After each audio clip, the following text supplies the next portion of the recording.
என்ன தெரியுமா? நீ உங்க அப்பாவுக்கு குமாரன்னா, கண்டிப்பா உங்க அப்பான்னு ஒருத்தன் உங்களுக்கு இருந்திருக்கணும். அப்படித்தானே? அப்ப இயேசுவ நீ அப்போ குமாரன்னு சொல்ற. அப்ப பொண்டாட்டி ஆனா எங்க? பிதான்னு அம்மா சொல்ற. எங்க? அம்மா என்னைய எங்க சொல்லு. டக்கால்ட்டி பண்ற? அம்மா எங்க சொல்லு. நீ இயேசுவ என்ன சொல்ற? குமாரன்னும் சொல்ற, நீ பிதான்னு சொல்ற. மனுஷ பிரகாரமா நீ வளர்ந்த. என்ன லூசா நீ?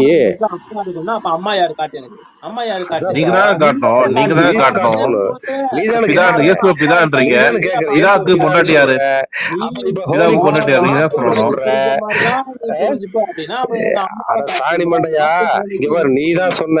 உன் இயேசு பாட்டு கிறிஸ்து மூளை சன் ஆஃப் த ஹோலி பிரகாரமா நீ கோஸ்ட்னு சொன்ன. குமாரன் தான் அப்ப அப்பா அது ஒரு இருக்காங்க. பிதாச்சா? அதுபோக அவர் இயேசு கிறிஸ்து யாரையோ பார்த்து பிதா பிதாவே பிதாவே நீ வேண்டுனாரு. சொல்ற அது 2வது பிதா. அப்புறம் இயேசு கிறிஸ்துவே குமாரன் இயேசு ஹிம்செல்ஃப் இஸ் எ பிதா உனக்கு. அப்ப உனக்கு அது 3 எனக்கு பிதா. காட்டு. கரெக்ட்டா? இன்னைக்கு குமாரன் உனக்கு அப்பா 3 பிதா. இருக்குன்னு கரெக்ட்டா? தெரியுதுல மூளைக்கு. குமாரனுக்கு சொல்லுப்பா. தான் அப்பா உனக்கு இருக்குன்னு 3 தெரியுது. அப்பாவா? சரி அம்மா சரி யாரு? சரி விடுங்க. 3 பதில் மாரி சொல்லுங்க. வசனத்துக்கு பேசலாமா? பதில் சொல்லுங்க. அம்மா யாருன்னு சரி காட்டு. உனக்கு 3 அப்பாவா?